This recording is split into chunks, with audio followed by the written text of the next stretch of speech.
Hey, welcome back. We continue discussing how do you assess the performance of your farm. And like we said earlier, we look at the farm not in general, but the various sections of the farm. In this topic, we don't look at the cows, we look at the people who work at the farm. Now, what is the training? And this is the first point. What's the training and the experience of your manager? Do they have the requisite training? Do they have some years of experience managing a farm? Or have you just got a person who is very fresh in the work and might fail you? Two, we look at the clarity of roles and the job description in the routines. There are so many things that happens in a farm on a single day. There's cleaning happening, there is milking happening, a lot of things. But are they clear what each worker does when they wake up?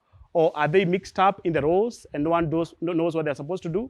We always check that. And the more clear they are about their work, then the more efficient, the more smooth the operations, and the better the performance of the farm. Third is the evidence or indication of the manager's ability to advise or to propose changes to the farm owner. The manager stays on the farm. In the case of some developing countries, we have the farmer who is not full-time on the farm, working somewhere else, and leaving the farm in the eyes of another person. Is that person able to see problems and propose changes or solutions to the farm owner? Where this is possible, then we score it high. When it is not possible because of communication issues between the two, then of course the farm does not perform well. Four is the coordination of consultants or service providers to the farm. Every farm will have a consultant once in a while or a service provider providing certain services. How are they coordinated? Do they meet? Are they directed based on a certain forecast of the farm? Or are they coming at different times, suggesting different solutions, and the owner is just confused by all these consultants? So they are supposed to be coordinated. Five is the consistency and the representation or documentation of every farm meeting. Now, when a farm is running well, meetings are supposed to be happening. It could be weekly, it could be bi-weekly. It's better if it is more frequent than just once a month. But when this meeting happens, it's just somebody who writes all those actions and indicates who is supposed to do what, so that different workers can be able to take actions and do what they are supposed to do. And when they meet again, the same record can be revisited, and you can be able to look at who was told to do this and that can easily be followed up. So is it documented, or do people just discuss and leave the meeting without any form of documentation?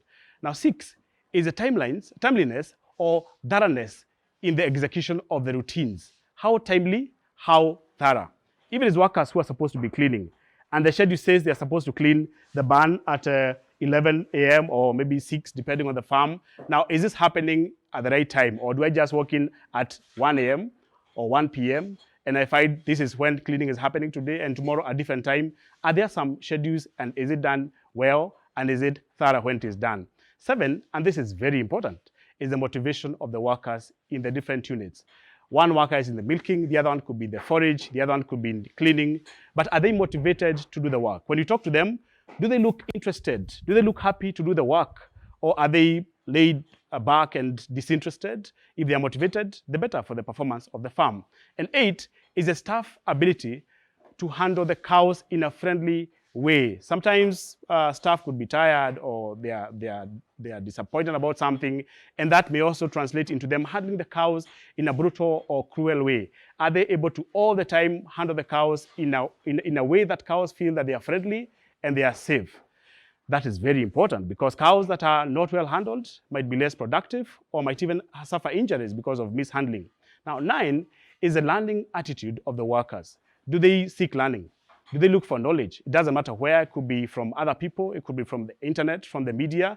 Are they looking interested in learning one more thing besides what they know? So workers who have a learning attitude are likely to give you more results than workers who are somehow closed to any form of learning and who remain with the only knowledge that they had when they were walking into your farm. And 10 is the existence of a staff capacity development program. Do you sometimes present some of the workers to training or challenge them to know more? Is there a program where every year a worker is sent to this seminar, to this workshop to learn more? That is very important. It motivates them and gives you back returns, because what they know, when they have more knowledge, then of course your farm has a chance to grow faster or even perform better. And the other part is also the availability of incentives for the workers.